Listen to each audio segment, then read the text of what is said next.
Bismillahirrahmanirrahim. Assalamualaikum warahmatullahi wabarakatuh. Bapak Ibu, pertama kami ucapkan terima kasih atas kehadiran Bapak dan Ibu-Ibu sekalian dalam rangka kegiatan diseminasi budaya positif calon guru penggerak angkatan 11 tahun 2024 Kota Probolinggo. Salam dan salam mari kita ucapkan pada junjungan kita Nabi besar Muhammad SAW, karena berkat jasa beliaulah kita berada di zaman yang terang benderang seperti sekarang ini. Bapak Ibu sekalian, sebelum kita mulai kegiatan diseminasi budaya positif pada siang hari ini, terlebih dahulu sebagai pembukaan kami minta untuk membuka sebagai perwakilan dari kepala sekolah, yaitu dalam hal ini diwakili oleh Bapak Humas Bapak Bambang Agung Nugroho. Waktu dan tempat kami persilakan. Terima kasih. Assalamualaikum warahmatullahi wabarakatuh. Alhamdulillah kita dipertemukan di sini dalam rangka menghadiri undangan dari CGP Bu Rohmaidiyati yang nanti akan membahas tentang diseminasi budaya positif. Bapak Ibu guru yang saya banggakan, budaya positif sebetulnya di sekolah banyak sekali manfaatnya bagi sekolah, terutama bagi anak-anak, karena tujuannya adalah membentuk karakter anak.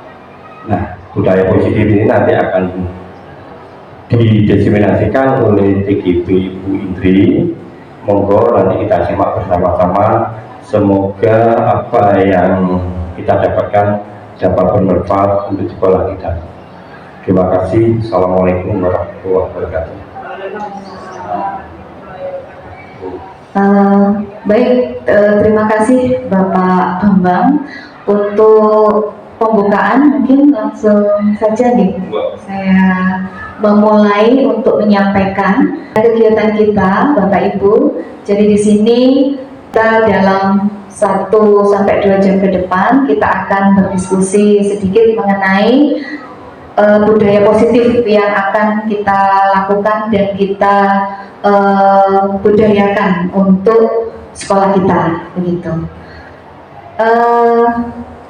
Sebagai perkenalan di sini mungkin Bapak Ibu sudah kenal semua ya, bahwa ini saya menyampaikan mengenai diseminasi budaya positif, di mana sebelum kita memulai kegiatan pada siang hari ini, mungkin saya minta antara yang berdekatan bisa berhadapan-hadapan dulu mungkin.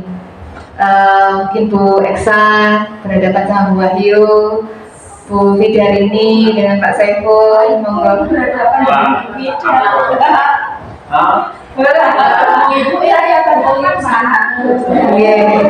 Jadi mengapa kita mengadakan SBK sebentar, sederhana ya Bapak Ibu ya. Jadi supaya aura bahagia kita bisa terbawa nanti 1 sampai 2 jam berikutnya, begitu, selama kita mengadakan forum diseminasi ini. Monggo, saya hitung 20 detik ya Bapak Ibu ya. Mulai menghadap. Oke, 1, 2, 3, 4, 5, 6, 19, 20. Baik, terima kasih Bapak Ibu sekalian. Kita beri aplaus untuk kita semua. Baik, terima kasih. Selanjutnya, di sini saya tampilkan kesepakatan forum diseminasi kita pada hari ini. Sebelum kita memulai kegiatan kita, 4 poin kesepakatan. Yang pertama yaitu hadir penuh atau mindfulness. Janganlah badan kita berada di sini, tapi mungkin pikiran kita kadangkala berada nggak tahu entah mikirkan apa gitu ya. Jadi pada kesempatan kali ini saya mohon untuk kita semuanya, baik raga atau fisik kita, hadir semua di sini. Kemudian yang kedua, menghargai pendapat orang lain, lantas terlibat aktif dalam kegiatan. Kemudian mohon untuk alat komunikasi di mode silent. Mungkin ada yang mau ditambahkan Bapak Ibu dari kesepakatan forum kita?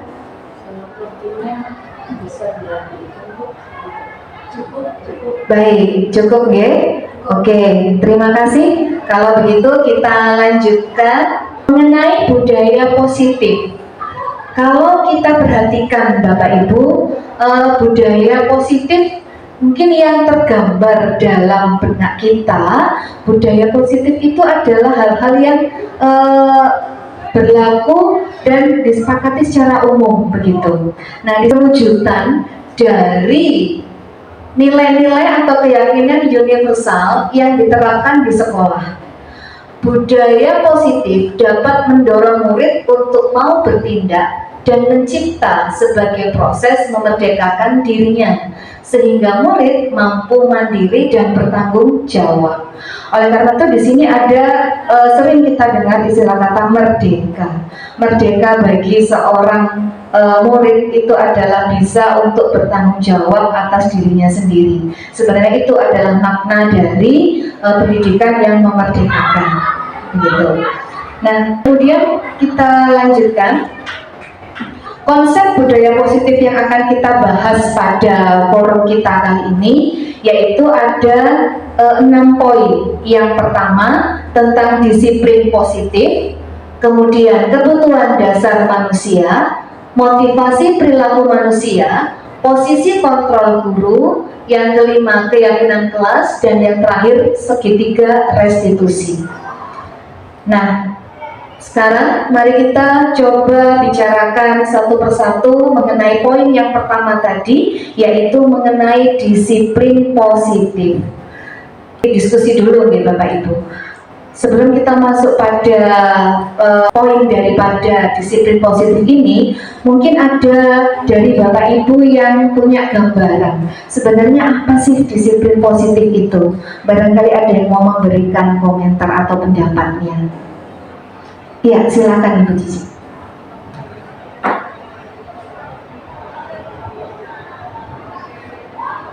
Disiplin positif itu seperti pembiasaan hal-hal baik oleh seluruh warga sekolah, baik perkataan atau lisan maupun perbuatan. Oke, terima kasih Bu Cici. Jadi untuk disiplin positif itu menurut pendapat kita atau pandangan kita adalah merupakan pembiasaan dari hal-hal baik itu berupa perkataan maupun perbuatan. Nah, mari kita buka slide selanjutnya. Sebenarnya, di sini serupa ya yang disampaikan tadi, bahwa disiplin positif ini merupakan pembiasaan hal baik yang mencakup sikap atau perilaku maupun tutur kata oleh seluruh warga di sekolah, terutama bagi murid untuk dapat berkembang menjadi pribadi kritis. Setelah itu ada mandiri dan bertanggung jawab. Nah, sebagai pendidik, tujuan kita adalah mendampingi murid dalam membentuk laku mereka menjadi pribadi yang memiliki disiplin diri, sehingga berperilaku yang mengacu pada nilai-nilai kebajikan universal dan memiliki motivasi diri menuju ke arah perilaku yang lebih baik. Jadi di sini maksudnya adalah bagaimana kita bisa menjadi guru, atau istilahnya kalau dalam filosofi Ki Hajar Dewantoro, pendidikan menurut Ki Hajar Dewantoro, guru itu adalah layaknya sebagai among. Among itu ibaratnya kita ini hanya menuntun laku mereka sesuai dengan semboyannya Ki Hajar Dewantoro, yaitu trikon. Apa Bapak Ibu masih ingatkah semboyannya Ki Hajar Dewantoro? Ingat sosok tulodo, Tuturi Handayani. Ya, jadi begitu. Kalau disarikan, maka guru ini sebagai among saja. Maksudnya sebagai seorang penuntun. Kita hanya mendampingi laku mereka. Jadi ada filosofi seperti ini. Kalau kita selama ini berpendapat bahwa murid itu terlahir adalah ibaratnya sebuah kertas kosong. Nah, tapi menurut filosofi Gajah Dewantara tidak seperti itu. Seorang manusia atau seorang anak ketika mereka terlahir ke muka bumi ini, mereka ini ibaratnya sebuah kertas, tapi yang sudah tertulis samar-samar. Nah, kita peran sebagai seorang guru itu adalah untuk menebalkan tulisan atau guratan-guratan tersebut. Dengan cara apa? Mendampingi mereka melalui proses minat mereka, kita bimbing mereka sesuai dengan kodrat alam dan kodrat zamannya. Jadi kita tidak bisa menolak itu. Zaman mereka dan zaman kita dulu itu juga berbeda. Maka kita tidak bisa memperlakukan murid sesuai dengan zaman kita dahulu. Itu seperti itu ya. Lantas selanjutnya mengenai kebajikan, nilai-nilai kebajikan yang universal. Mungkin kita bertanda tanya, apa sih yang dimaksud sebagai kebajikan universal? Yang tertera tadi di slide sebelumnya ya, yaitu mengenai ini tadi mengacu pada nilai-nilai kebajikan universal, di mana nilai-nilai kebajikan itu yang memicu motivasi diri menuju ke arah perilaku yang lebih baik. Nah, gambarannya apa sih nilai-nilai kebajikan yang universal itu? Nah, kita sebagai sekolah penggerak Bapak Ibu yang sudah berjalan lebih dari 3 tahun, ini kalau melihat pada gambar seperti ini pasti sudah di luar kepala semua nih. Ini merupakan gambarnya apa Bapak Ibu? Profil pelajar Pancasila nih. Nah, di mana dalam profil pelajar Pancasila ini sudah tertuang karakter-karakter yang kemudian kita sebut sebagai nilai kebajikan yang bersifat umum atau universal. Nah, kita sudah pahami bahwa yang pertama ada beriman, bertakwa kepada Tuhan Yang Maha Esa dan berakhlak mulia. Kemudian ada berkebinekaan global, kemudian ada bergotong royong, kreatif, bernalar kritis dan mandiri. Begitu. Jadi inilah merupakan sebuah paradigma pembelajaran baru Bapak Ibu, di mana dari pengejawantahan nilai-nilai kebajikan universal ini kita nanti akan merancang pembelajaran yang berdasarkan diferensiasi. Jadi berdasarkan prinsip pembelajaran diferensiasi, sehingga para peserta didik yang dalam hal ini mempunyai minat, bakat, karakter yang berbeda-beda itu mampu memenuhi semua kebutuhan yang mereka inginkan gitu. Jadi kita sesuaikan dengan kebutuhan yang mereka punyai, kemudian kita wujudkan menjadi murid yang mempunyai karakter profil pelajar Pancasila. Begitu. Mungkin sebelum saya lanjutkan, ada pertanyaan Bapak Ibu? Cukup ya? Lanjut, baik. Kemudian konsep yang kedua mengenai budaya positif tadi adalah kebutuhan dasar manusia. Kebutuhan dasar manusia itu apa sih? Nah, kita akan coba lihat pada slide ini. Kebutuhan dasar manusia di sini ada 5 macam Bapak Ibu. Jadi kebutuhan seperti kita tahu kalau di ekonomi itu ada needs ya, kebutuhan dan keinginan. Itu agak sedikit berbeda. Dari Pak Saiful atau Bu Wahyu bisa memberikan sedikit pandangan antara kebutuhan itu yang bagaimana dan keinginan itu yang bagaimana. Monggo Pak Saiful.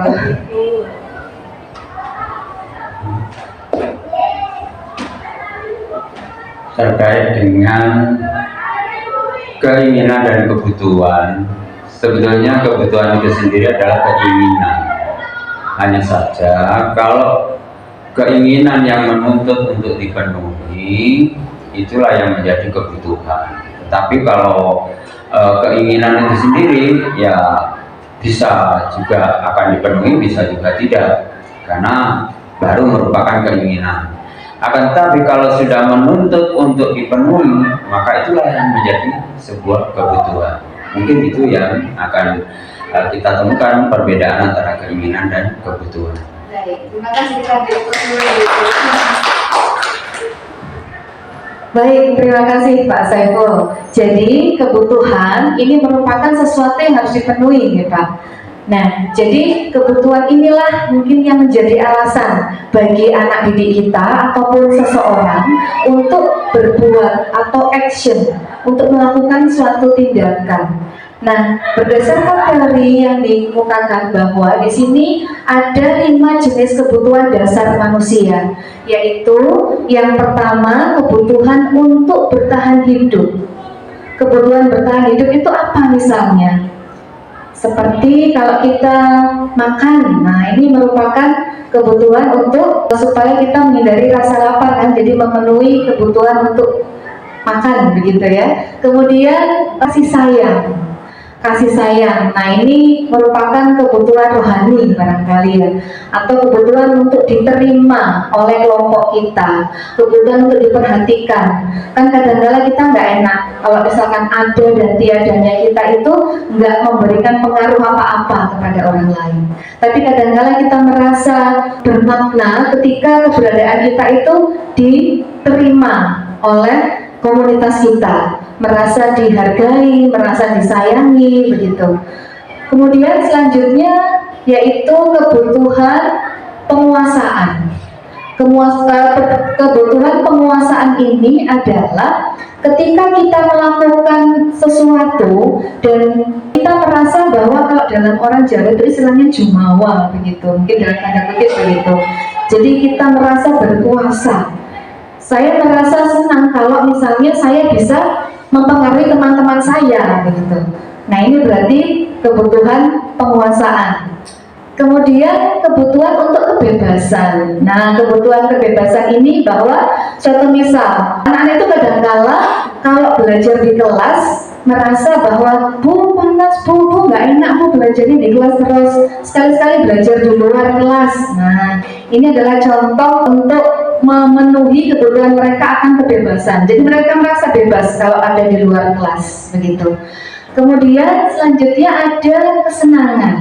Jadi kebutuhan untuk memenuhi kesenangan kita. Misal suatu saat kita ingin refreshing, healing dengan teman-teman kita sekomunitas, dengan bestie kita, sahabat-sahabat kita, kumpul hanya sekedar berbincang-bincang. Nah ini juga merupakan salah satu cara untuk memenuhi kebutuhan akan kesenangan, gitu.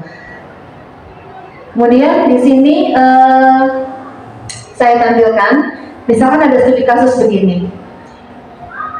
Ini untuk mengetahui pendalaman kita mengenai kebutuhan tadi, ya Bapak Ibu.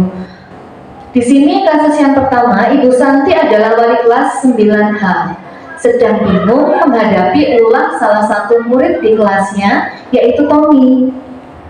Beberapa anak mengeluhkan Tommy yang sering meminta bekal makan siang temannya dengan cara memaksa. Jika Anda menghadapi situasi seperti Ibu Santi, langkah apa yang akan Anda lakukan? Kemudian pertanyaan selanjutnya, menurut Anda, apa kira-kira alasan Tommy melakukan hal itu? Nah, mungkin ini jawabannya nanti akan kita kaitkan dengan kebutuhan tadi, Bapak Ibu. Dimana tadi ada berapa macam kebutuhan, gitu? 5. Nah, mungkin di antara kita sebagai, misalnya kita sebagai di posisinya Ibu Santi, apa yang kita pikirkan pada saat itu mengenai si Tommy ini? Dalam rangka Tommy ini sebenarnya memenuhi kebutuhannya, kita melihat bahwa si anak ini sebenarnya ingin begini loh, ingin begini. Nah, kalau kita kaitkan dengan 5 macam kebutuhan dasar manusia itu, bagaimana menurut Bapak Ibu? Baik, monggo Ibu Nurul.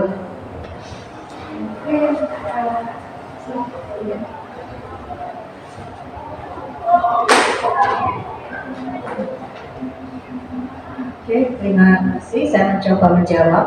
Kasus yang dialami Ibu Santi untuk mencari tahu tentang Tommy yang selalu mengganggu temannya, kemungkinan Tommy bisa juga karena tidak terpenuhinya kebutuhan dasarnya, yaitu makanan, mungkin kurang atau kurang yang dibawa dari rumah, kurang memenuhi kebutuhan tubuhnya. Itu. Kalau begitu yang kebutuhan yang kelompok berapa Bu? Tahan hidup. Iya, bertahan hidup Ya. ya. Oke, selanjutnya Bapak Ibu ada yang mau memberikan komentarnya? Silakan Bu. Untuk kasus yang ini mungkin saja Tommy ada di pemasaran di situ. Pemasaran. Iya, Oke. berusaha untuk menguasai, tetapi itu bukan miliknya karena mungkin berangkat dari rumah kesiangan, terus belum sarapan, ada lihat punya temannya tapi dia nggak bawa, akhirnya dia berusaha untuk menguasai, kemudian dengan cara yang mungkin kurang enak menurut teman-temannya, jadi menjadi sebuah kasus tersendiri untuk Ibu Santi sebagai wali kelasnya. Berarti masuk ke tidak terpenuhinya ini dia Untuk dasar untuk memenuhi kebutuhan penguasaan ya? Iya. Oke. Baik, terima kasih Mbak Iksa. Selanjutnya barangkali pendapat yang berbeda? Ya, dia monggo. Terima kasih. Mungkin saya mau menambahkan kemungkinan Tommy di dalam rumah kurang kasih sayang dari orang tuanya, kurang perhatian, akhirnya perilakunya kurang baik ya, terhadap teman-temannya, suka membuli dan sebagainya, terutama dalam hal makanan juga. Terima kasih.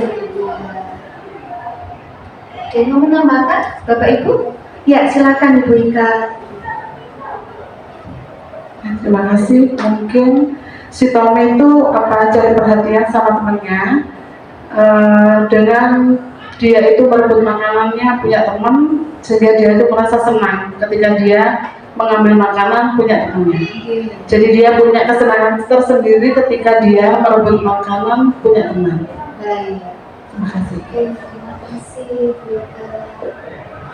Ada lagi Bapak Ibu yang memberikan komentar? Cukup ya?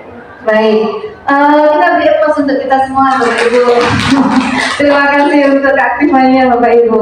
Jadi di sini ada 5 kebutuhan dasar yang berusaha dipenuhi oleh Tommy. Tapi ternyata dia sepertinya melakukan hal yang seperti itu karena ini berarti kebutuhan dasarnya belum terpenuhi ya, begitu. Nah, kita simak alasannya. Yang pertama, tadi disebutkan oleh siapa ya, Bu Zul ya, menurut Zulfida dengan Bu Dia tadi sedikit menambahkan. Alasan yang pertama, karena si Tommy ini lapar. Jadi orang tuanya ini ternyata tidak memberikan dia bekal makan siang yang cukup, sehingga dia berusaha memenuhi kebutuhan dasar yang ingin dipenuhinya, yaitu kebutuhan dasarnya bertahan hidup gitu, untuk memenuhi rasa laparnya. Kemudian alasan yang kedua, kita berusaha memahami sebagai Ibu Santi tadi bahwa karena dia merasa senang temannya jadi memperhatikan dia. Jadi dengan dia melakukan hal-hal yang seperti itu, temannya jadi fokusnya ke dia, begitu. Kemudian setelah temannya memperhatikannya, teman-temannya ini melaporkan kepada gurunya. Dan seperti biasa kita kalau ada anak yang berulah seperti itu menghubungi orang tua yang bersangkutan.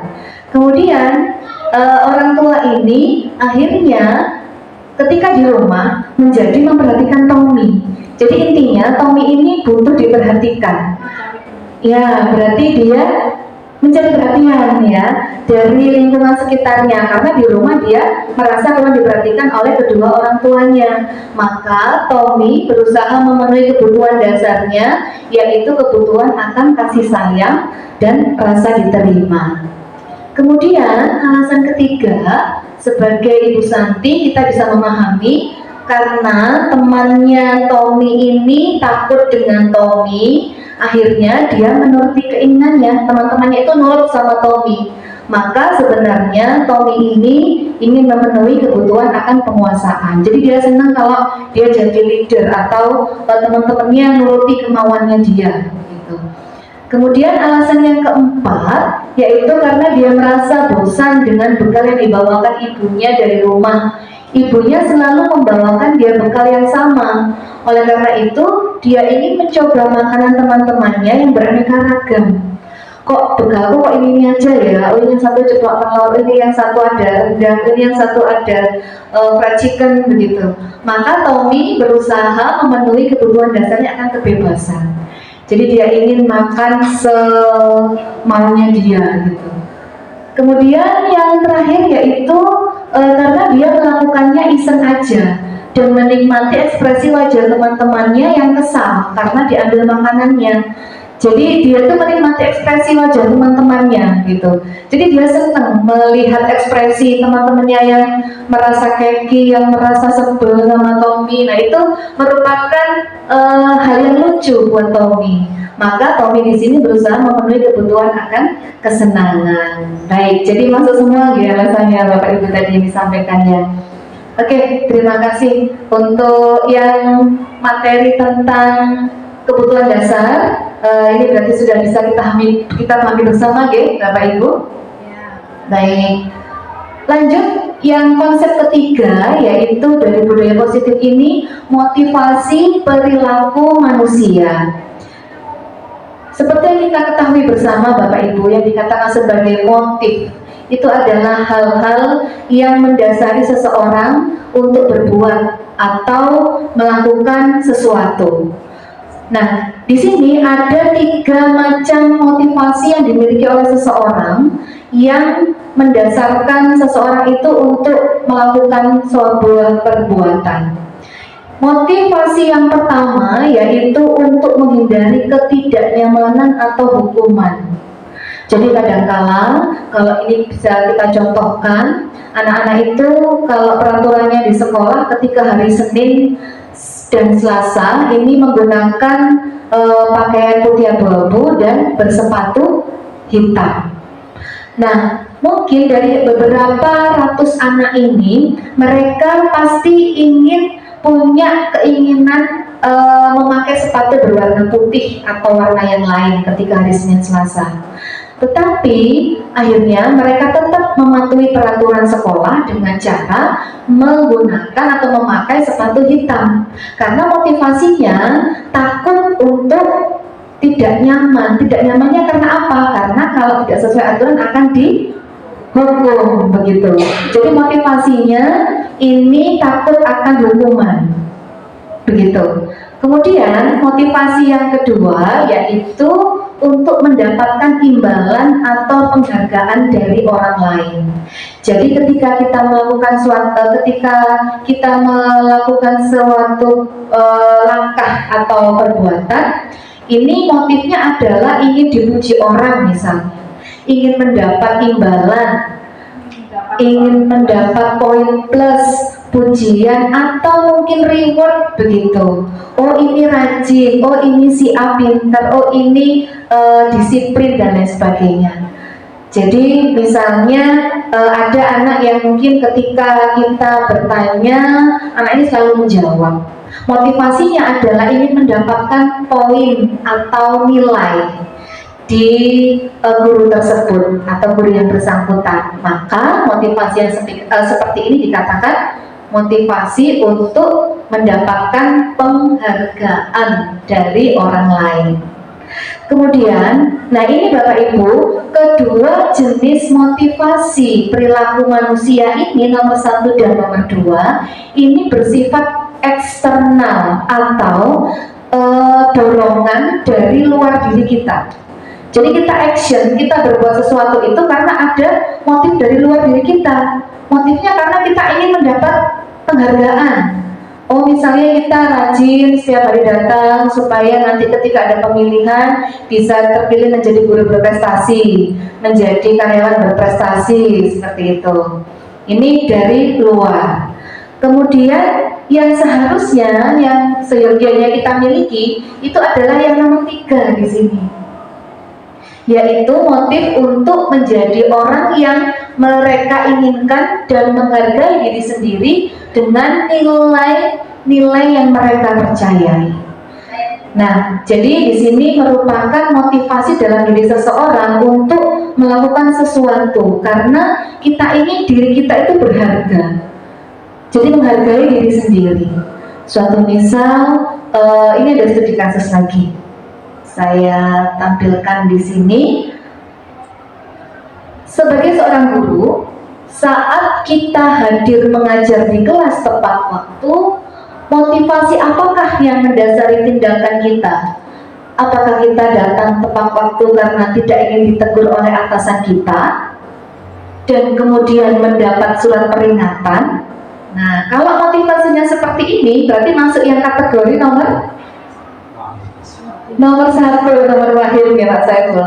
Jadi menghindari ketidaknyamanan, takut dihukum.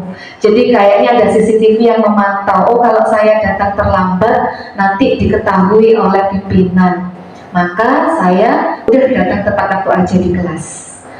Kemudian apakah kita ingin mendapatkan pujian dari atasan kita? Kemudian mendapat penghargaan sebagai karyawan atau guru berprestasi. Nah, ini adalah motivasi yang nomor 2, yaitu ingin mendapat penghargaan atau imbalan ya dari orang lain. Nah, ataukah kita ingin menjadi orang yang dihargai oleh orang lain dengan cara menghargai diri kita sendiri dulu, yaitu kita merasa bernilai. Nah, atau kita ingin menjadi orang yang menghargai waktu, menghargai diri kita sendiri sebagai teladan bagi murid-murid kita, karena kita percaya tindakan kita sebagai guru akan dicontoh oleh murid-murid kita. Jadi kita menanamkan keteladanan dalam diri kita sendiri supaya kita itu dihargai oleh orang lain. Jadi kalau kita bisa menghargai diri kita sendiri, maka insya Allah prinsipnya orang lain juga akan menghargai diri kita. Nah, motivasi intrinsik inilah yang akan kita tanamkan untuk putra-putri didik kita. Gitu. Jadi bagaimana kita membiasakan mereka untuk nggak usah dipush, nggak usah didorong dari luar atau orang lain, melainkan motivasi untuk belajar dan berbuat baik itu tumbuh dari pikiran mereka sendiri, dari diri mereka sendiri. Kalau kita bisa mencapai pada titik itu, insya Allah kita nanti akan mudah untuk membentuk karakter mereka dan mengantarkan mereka menjadi pribadi-pribadi yang sukses. Begitu. Baik, ada yang mau disampaikan mungkin sebelum kita lanjut, Bapak Ibu? Lanjut, baik. Atau mungkin kita ice breaking dulu sebentar? Boleh? Oke, kita ice breaking dulu sebentar ya. Jadi yang sederhana lagi aja, supaya nggak ngantuk gitu. Mohon maaf. Untuk ketika saya bilang tepuk 1, bilangnya yes, gitu ya. Oke. Tepuk 1, yes. Tepuk 2, oke. Yes, tepuk 3, semangat. Tepuk 4, konsentrasi, begitu. Masih ingat Bapak Ibu? Tepuk 1, yes. Tepuk 2, oke. Tepuk 3, oke. Tepuk 4, konsentrasi. Baik, kita ulangi ya. Mulai ya. Mohon maaf ini agak sedikit kerjaannya. Oke.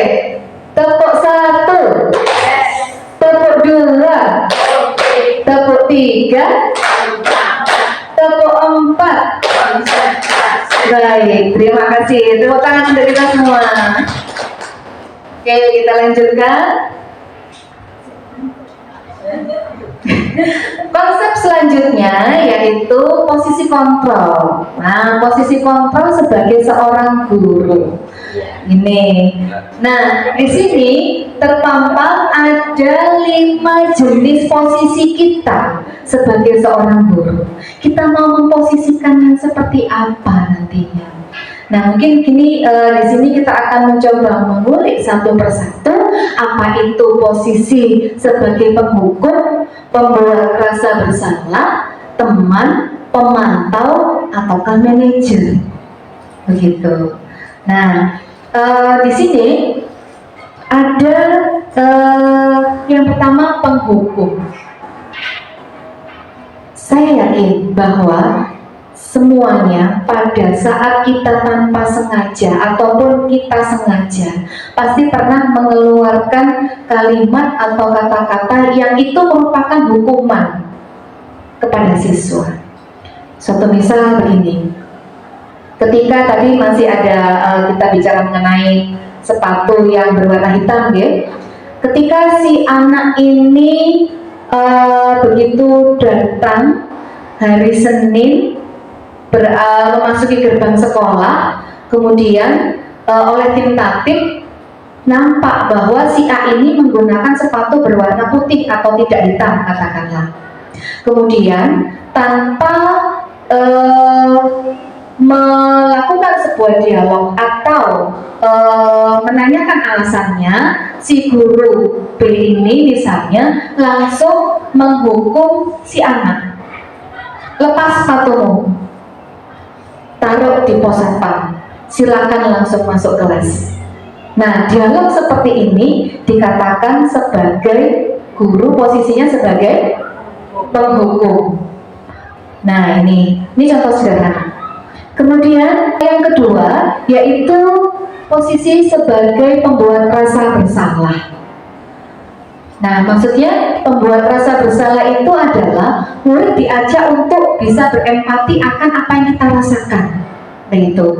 Suatu misal, ketika si Budi diminta untuk mengerjakan soal di depan, kemudian Budi mengatakan, "Saya tidak bisa, Bu." Nah, dari kata-kata Budi itu kemudian si guru menjawab, Budi, kamu ngapain aja ngobrol dari tadi? Kamu tidak kasihan ya sama saya? Saya tadi sudah menerangkan mulai A sampai Z.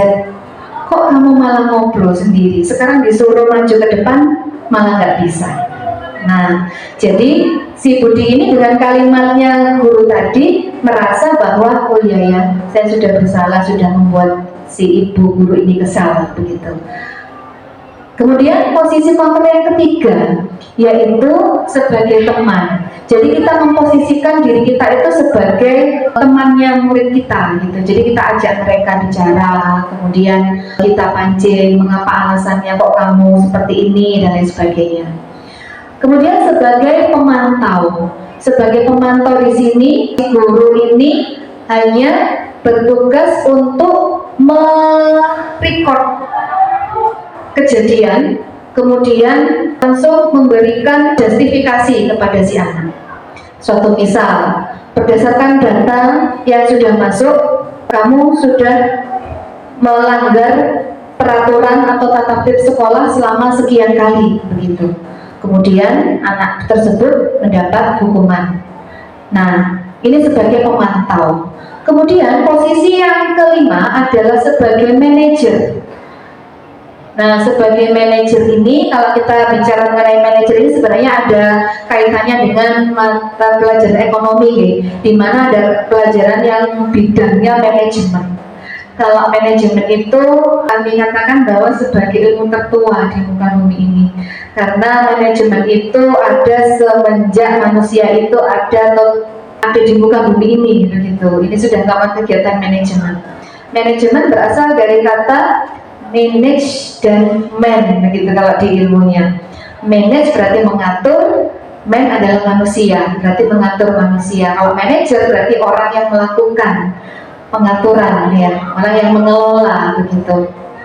Nah, maka dari itu di sini posisi manajer adalah mengelola. Apa apa yang dikelola?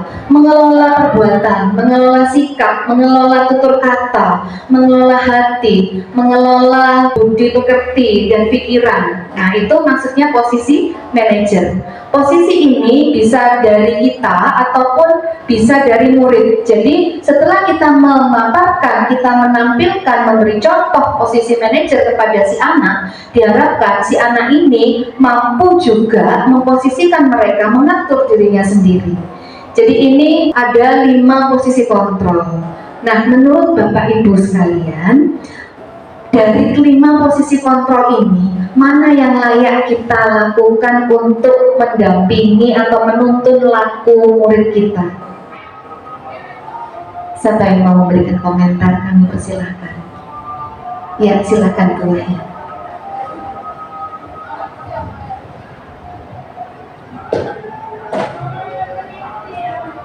Baik, terima kasih. Menurut saya, ya, untuk posisi yang paling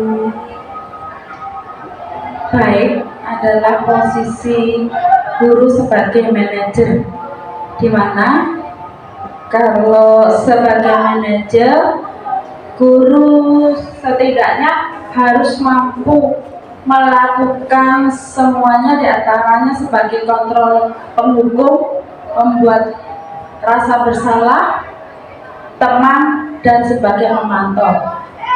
Dengan kata lain, guru harus mampu mengelola kelas secara efektif, diantaranya menciptakan lingkungan kondusif dan disiplin, harus mampu memotivasi anak, membuat pembelajaran yang efektif dan efisien, dan menciptakan atau mengasah anak supaya bisa berpotensi menjadi lebih baik. Jadi manajer itu bisa mencakup ke semua posisi kontrol. Oke, itu untuk. Oke, terima kasih Ibu Wahyu. Biarkan itu tepuk tangan Bapak Ibu. Baik, terima kasih atas jawabannya. Jadi menurut pendapatnya Bu Wahyu, yang menjadi posisi terbaik itu adalah sebagai seorang manajer. Bapak Ibu semua, apakah pendapatnya sama atau berbeda? Bagaimana Bapak Ibu? Sama, baik. Kita buka slide selanjutnya. Di sini posisi manajer ini merupakan posisi yang paling bagus untuk dilaksanakan. Baik, kita lihat dulu studi kasusnya ya yang terlewat ini. Tisa dan Hana dipanggil masuk ke ruangan Ibu Dewi, kepala sekolah SMA Makmur. Ibu Dewi seorang kepala sekolah. Ibu Dewi baru saja mendapatkan pengaduan dari Ibunda Tisa bahwa Hana menggunakan kata-kata kasar dan merendahkan Tisa di sosial media. Maka posisi Ibu Dewi ini, kalau kita posisikan diri kita sebagai Ibu Dewi, seyogianya beliaunya ini mengambil posisi kontrol yang mana Bapak Ibu?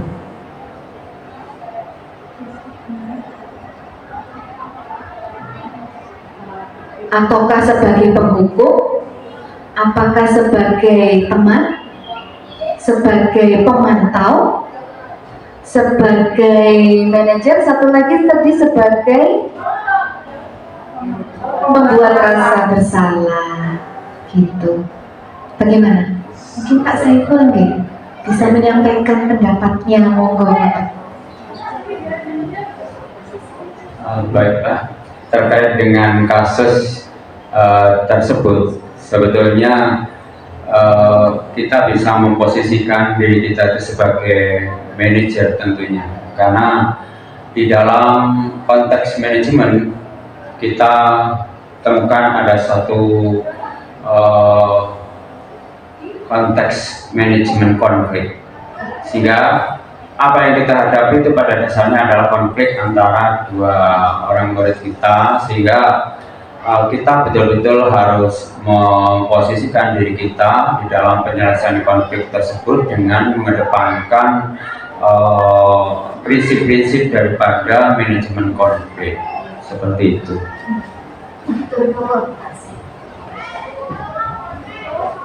Baik, pendapat nggih Bapak Ibu. Jadi ketika kita memposisikan pada kasus ini, atau mungkin Bu Eksa yang pernah mengalami sendiri kasus ini, monggo tanggapannya Bu Eksa.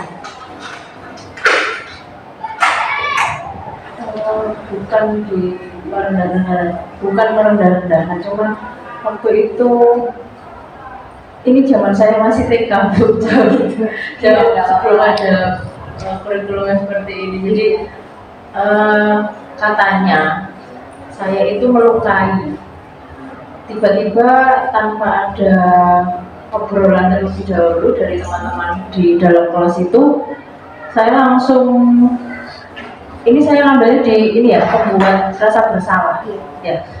Itu tiba-tiba saya langsung didatangi, dihampiri di bangku saya sama kepala sekolah TK waktu itu. Karena saya tidak merasa bersalah, tapi posisi di situ saya baru masuk TK, kemudian baru tahu lingkungan sosial, baru punya banyak teman, baru kenal orang asing sebagai guru, sebagai wali kelas, sebagai pelatih pembina di situ. Ya benar-benar merasakan ketakutan di situ. Apalagi posisinya ibu wali kelas ibu kepala sekolah ini, kalau dilihat dari tampak luar ya secara fisik itu memang benar-benar menakutkan untuk ukuran anak TK. Iya, dari sisi siswa, dari iya itu besar. Di situ benar-benar saya langsung nangis, Bu, tidak bisa menahan air mata. Di sini rasanya kayak duduk gitu. Terus saya juga ngiling-ngiling mengingat-ingat kapan ya nek saya melukai teman dari tadi tuh, merasa main bersama, terus gantian, main ayunan, perusutan. Tapi dia menyampaikan ke kepala sekolah langsung, dan tanpa sepengetahuan saya, teman-teman yang ada di lingkungan itu tadi selama jam istirahat, kemudian langsung dihampiri. Kamu tadi ngapain? Langsung gitu, Bu. Nggak ada untuk kalimat ngelus dulu, itu nggak ada. Jadi langsung benar-benar kamu ya yang melakukannya sampai temanmu terluka. Saya juga mikir, kapan ya saya seperti itu, tapi nggak bisa untuk menyampaikan, menyangkal itu nggak ada, tidak ada kesempatan untuk itu. Kemudian benar-benar ya rumongso salah, meskipun sebenarnya tidak sebenarnya di situ, tapi benar-benar pokoknya awakmu sing salah gitu. Iya, padahal tidak sama sekali, saya tidak melakukan apapun, saya cuma lihat gitu. Tapi jatuhnya malah, kalau kalimat yang sekarang itu playing victim gitu, membuat rasa bersalah, tapi sebenarnya saya tidak. Iya, dipaksa bersalah. Akhirnya saya mencari tahu kenapa ya kok, kenapa kok dihampiri sama kepala sekolah. Nggak tahu, saya cuma gitu aja waktu itu. TKB, kalau dulu ngomongnya kalau bisa. Iya, baik. Terima kasih Bu Eksa untuk pengalamannya ya. Jadi kita semua masih merasakan posisi sebagai murid juga ya Bapak Ibu. Jadi bagaimana posisi murid kalau kita sebagai guru memperlakukan hal-hal yang demikian begitu. Maka di sini kesimpulannya bahwa posisi yang terbaik dari kelima posisi kontrol sebagai seorang guru itu adalah menggunakan sebagai seorang manajer, di mana posisi manajer ini mengacu pada restitusi yang dapat menjadikan murid sebagai manajer bagi dirinya sendiri, sehingga dapat tercipta identitas positif pada murid. Jadi intinya bagaimana kita mengarahkan mereka, memposisikan posisi manajer ini dalam diri murid begitu. Karena mengatur diri itu ya sudah kita katakan pasti tidak mudah begitu. Nah, itu Bapak Ibu mengenai konsep kita yang keempat, yaitu posisi kontrol guru. Kemudian mengenai pokok pembahasan atau konsep budaya positif yang selanjutnya, yaitu tentang keyakinan kelas atau sekolah. Saya yakin bahwa semuanya dari kita pasti sudah pernah melakukan kegiatan atau aktivitas membuat keyakinan kelas di kelas kita, begitu. Nah, di sini apa sih bedanya antara keyakinan dengan peraturan, Bapak Ibu? Kalau sering kita mendengar istilah kata keyakinan dengan kesepakatan, ada peraturan seperti itu. Sebenarnya apa yang membedakan? Kalau peraturan itu bersifat memaksa, Bapak Ibu. Jadi kontennya adalah atau konteksnya adalah negatif. Seperti misalnya dilarang memakai sepatu putih atau berwarna selain hitam pada saat atau pada hari Senin dan Selasa. Nah, aturan-aturan atau peraturan ini bersifat kaku, Bapak Ibu. Nah, dari hal yang bersifat negatif atau kalimat negatif ini, maka kita jadikan kalimat ini menjadi positif. Untuk menjadikan kalimat menjadi positif ini, maka kita bisa berdiskusi dengan murid-murid kita untuk membuat sebuah kesepakatan kelas.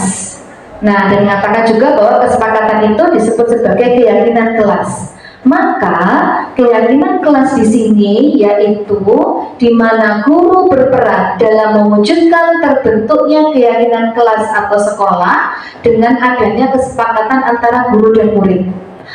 Seperti yang kita ketahui, kalau peraturan ini adalah merupakan hal yang harus dipatuhi dan dibuat oleh satu pihak.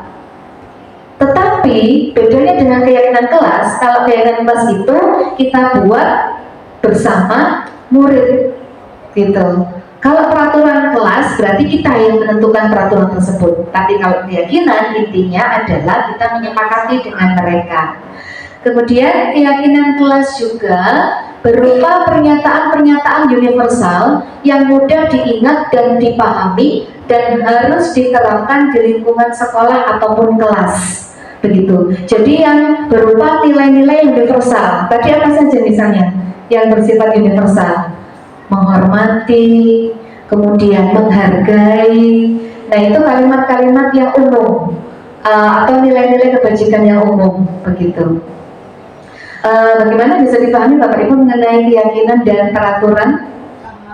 Baik. Kalau begitu, ini ada contoh. Setelah kita membuat kesepakatan atau keyakinan kelas bersama dengan murid-murid kita di kelas, maka kita buat menjadi sebuah produk. Produknya kita tuliskan berupa poster bisa, ataupun ditulis dihias oleh anak-anak, dan kesepakatan atau keyakinan kelas itu seyogyanya ditempel di kelas.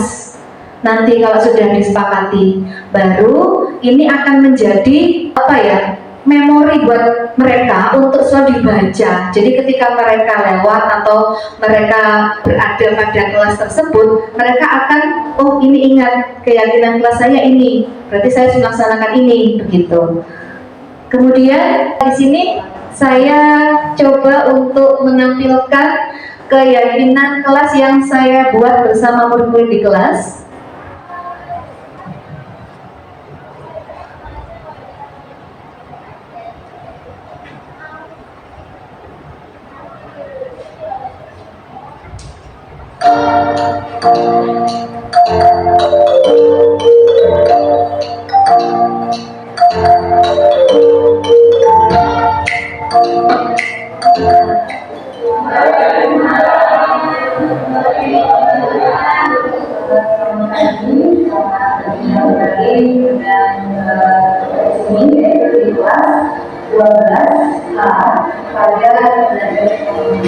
Sebelum kita mulai belajar ekonomi, ingin kalian bersama Bunding membuat kesepakatan atau yang disebut dengan kelas. Nah, di sini mungkin perlu Ibu sampaikan dulu apa sih tentang GDM itu? Nah, kalau selama ini kalian pasti sering mendengar kata istilah peraturan, ya, sering ya. Nah, peraturan sekolah, peraturan kelas, kemudian ada istilah lagi kesepakatan kelas. Nah, apa bedanya antara kesepakatan kelas dengan GDM kelas? Kalau kesepakatan kelas ini beda tipis dengan keyakinan kelas, di mana kalian ketika membuatnya terlibat bersama-sama, menyusun secara bersama-sama. Jadi kesepakatan atau keyakinan kelas ini kalian buat sesuai dengan keyakinan kalian sendiri. Nah, tetapi bedanya kalau keyakinan kelas ini karena kalian yang diterapkan adalah bersifat positif, gitu. Nah, keyakinan kelas itu nanti akan kita susun berdasarkan keinginan-keinginan yang kalian inginkan untuk tercipta di kelas 12 ini. Nah, saya mau menyampaikan keinginan apa yang kalian inginkan untuk kalian selama kalian belajar di kelas 12 ini. Ini ada yang mau menunjukkan keinginan jawabannya, silakan.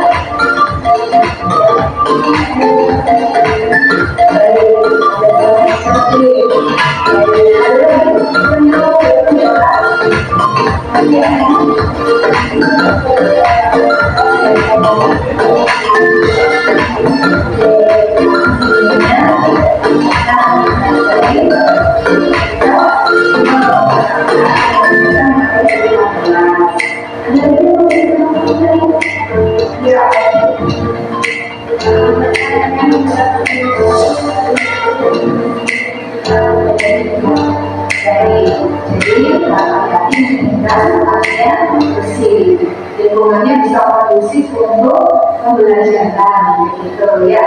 Baik, nah inilah contoh keinginan-keinginan yang kalian kembangkan, yang kalian bisa inginkan untuk kerjasama di kelas 12 ini.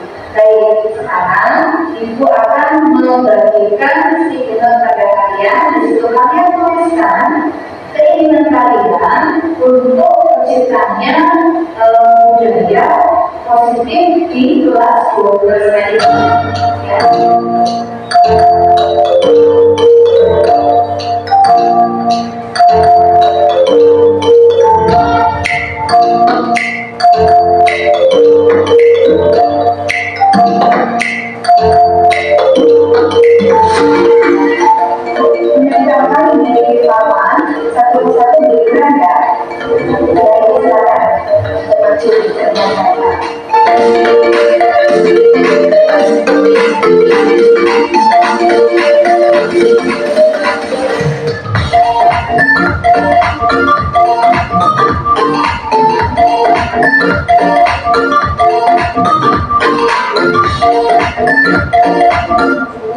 Baik, yang pertama di sini saling menghormati, kemudian saling menghargai sesama teman maupun kepada guru kelas.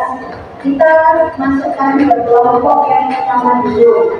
Di sini kelompoknya yaitu menghargai.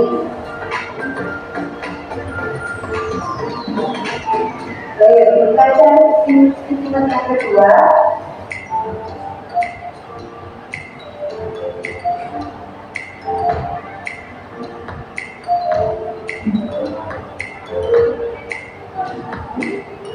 Ya, jadi di sini mengelompokkan menjadi beberapa nilai kebajikan, Bapak Ibu. Di situ saya bersama dengan anak-anak mendapatkan 4 poin nilai kebajikan. Ada yang pertama menghargai, kemudian lingkungan, maksudnya lingkungan itu anak-anak ingin, ada yang mengatakan tidak membuang sampah melalui jendela begitu.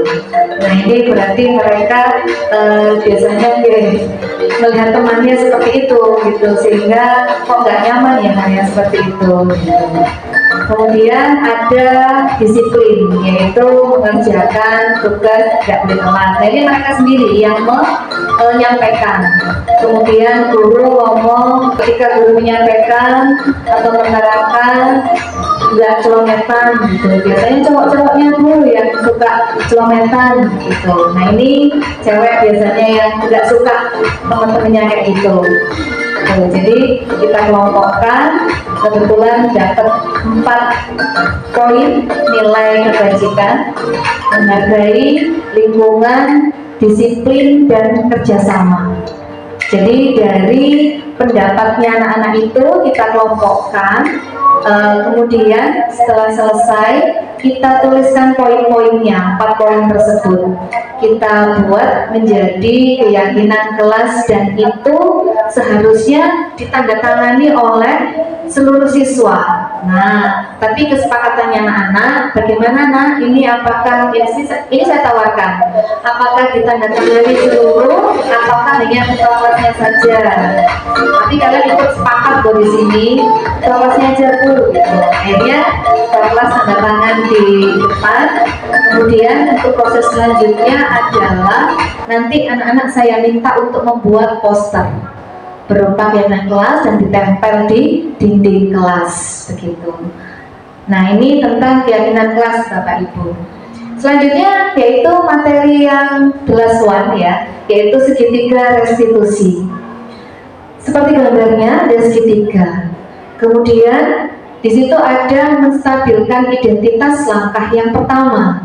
Langkah yang kedua adalah validasi tindakan yang salah. Kemudian yang ketiga menanyakan keyakinan. Jadi segitiga restitusi ini biasanya kita lakukan ketika kita menangani sebuah kasus atau permasalahan. Langkah-langkah untuk melakukan segitiga restitusi, kalau di sini dijabarkan lagi, yaitu dengan yang pertama, menstabilkan identitas. Kita bisa menanyakan atau memberikan statement pada anak. Setiap orang pasti pernah melakukan kesalahan loh. Nggak apa-apa kamu melaksanakan seperti itu, kamu berbuat seperti itu nggak apa-apa. Semua orang pasti kok berbuat kesalahan. Nah itu menstabilkan identitas. Dari yang awalnya si murid ini merasa bahwa saya itu bersalah, posisi saya berada di posisi bersalah, tapi si guru berusaha menstabilkan dengan kalimat itu tadi. Kemudian bisa juga kalimatnya berupa, kamu bukan satu-satunya kok yang pernah melakukan itu, ada juga kok yang pernah melakukan itu. Jadi penguatan kepada mereka. Kemudian tindakan yang kedua, kita bisa melakukan validasi tindakan yang salah. Jadi si anak ini kita giring untuk mereka mau menyadari kesalahannya, gitu. Nah, misalnya dengan kalimat seperti ini, kamu tentu punya alasan mengapa melakukan itu. Coba ceritakan. Kemudian, adakah cara yang lebih efektif untuk mendapatkan apa yang kamu butuhkan? Ini kan menggiring. Seharusnya kamu tidak melakukan itu. Seharusnya kan ada cara yang lebih efektif. Nah, ini. Langkah yang ketiga, dengan cara menanyakan keyakinan. Jadi keyakinan ini bisa kita tanyakan kembali dari apa yang sudah kita sepakati dengan anak-anak di kelas yang contoh tadi. Misalnya dengan keyakinan kelas apa yang telah kita sepakati bersama. Menurutmu kamu sudah melanggar keyakinan kelas yang mana? Nah itu merupakan restitusi yang langkah ketiga, gitu. Mungkin tidak usah berpanjang lebar untuk menyampaikan penjelasan mengenai segitiga restitusi ini. Barangkali dari contoh kasus yang sudah pernah saya lakukan dengan anak-anak. Di sini ada 2 kasus. Yang pertama saya menangani kasus ketika Karim ini mengalami keterlambatan atau masuk sekolah hadir tidak tepat waktu sampai 3 kali dalam beberapa hari. Kemudian saya melakukan dialog pada kali Mohon maaf ya, mungkin sudah mengganggu istirahat kami. Di sini Ibu ingin berbicara tentang beberapa hal yang sudah terjadi beberapa minggu terakhir. Ibu perhatikan, Karin sebenarnya adalah anak yang pandai dan penuh potensi. Tetapi beberapa hari terakhir, Ibu perhatikan Karin sering terlambat masuk ke kelas. Dan ini juga didukung oleh data yang Ibu peroleh dari guru TK. Ternyata Karin sudah 3 kali terlambat masuk sekolah dalam beberapa minggu ini. Mungkin Karin bisa ceritakan apa yang sebenarnya terjadi. Jujur, akhir-akhir ini Karin susah Bu bangun pagi. Jadi Karin sering ketiduran. Oke, Karin Ibu paham. Susah bangun pagi itu bisa dialami oleh siapa saja. Tapi kalau hal ini terjadi terus-menerus. Baik Bapak Ibu, untuk yang statement tadi, baik Karin Ibu paham.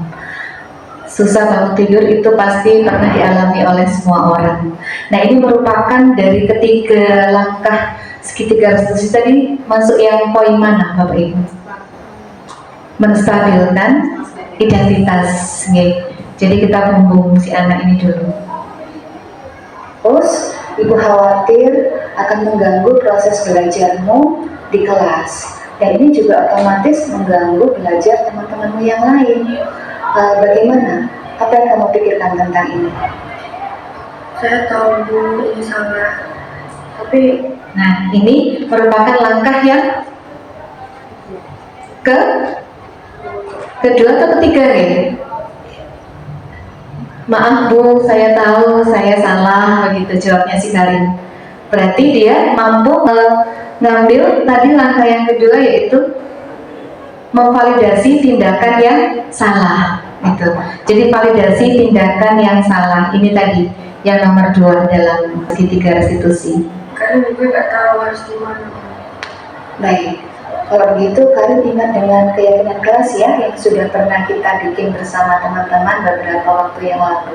Nah, ini berarti masuk ke konsep atau langkah yang ketiga, yaitu menanyakan keyakinan. Masih ingat ya tentang keyakinan kelas yang sudah pernah kita buat beberapa hari yang lalu? Menurut Karin, apa yang sudah Karin lakukan ini melanggar keyakinan kelas yang mana? Karin melanggar ketidakdisiplinan. Baik, Karin sudah menyadari bahwa hal ini melanggar kedisiplinan. Kalau begitu, kita nggak usah memperpanjang lagi sudah. Kita coba cari solusi bersama. Kira-kira menurut Karin, solusi apa yang bisa kita lakukan? Mungkin Karin mau berusaha untuk tidur lebih awal. Karin juga mau minta tolong Mama untuk bangunin Karin lebih awal. Oke, itu ide yang bagus ya Karin. Mungkin juga bisa ditambahkan, selain itu Karin juga harus mengatur pola belajarnya Karin sehingga tidak tidurnya terlalu larut malam. Baik, mungkin itu yang Ya, jadi di sini siswa menyadari kesalahannya, kemudian juga kita berusaha memposisikan bahwa kalau kamu sudah berbuat masalah seperti ini, kira-kira solusi apa yang bisa kamu ambil, langkah apa yang bisa kamu ambil. Jadi kita menuntun anak untuk mencari solusi gitu. Dari solusi itu kita tambahkan dari solusi kita juga gitu. Itu kasus yang pertama. Kemudian ini ada kasus yang kedua. Ini si Rafli ini dia menyontek jawaban temannya, menyalin jawaban temannya. Langkah-langkahnya sama Bapak Ibu, memvalidasi tindakan. Jadi anak ini kita ajak untuk berdiskusi.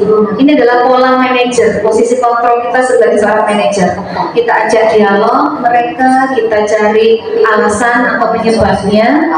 Baru kemudian kita kirim mereka untuk mau mengakui kesalahannya dan memvalidasi tindakan.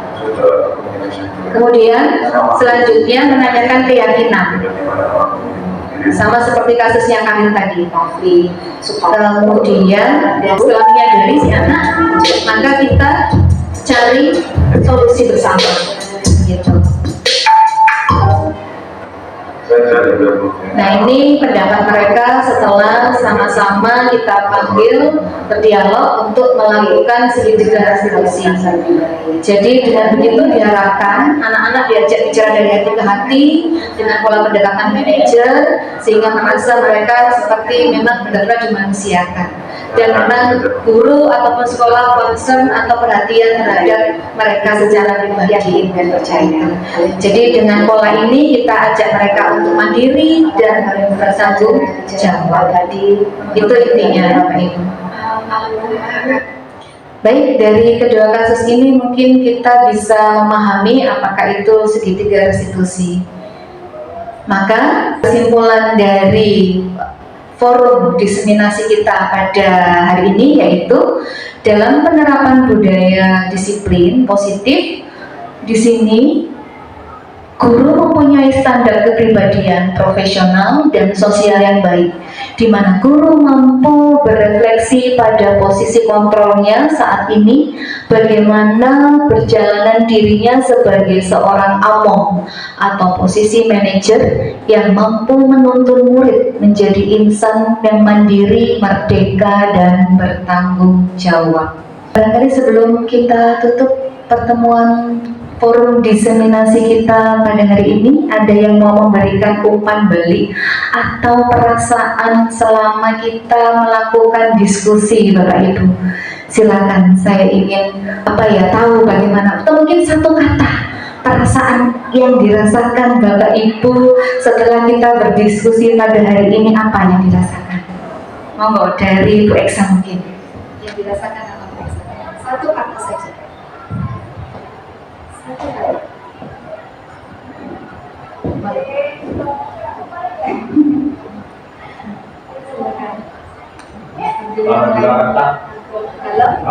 Boleh.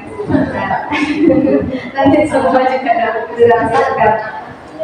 Added value. Added value, baik. Silakan, ada yang mau menambahkan Bapak Ibu perasaannya bagaimana?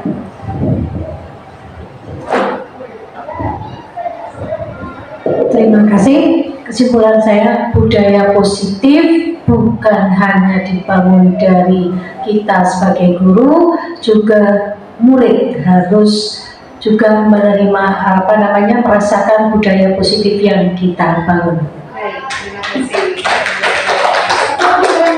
Perasaannya bagaimana setelah kita diskusi pada hari ini?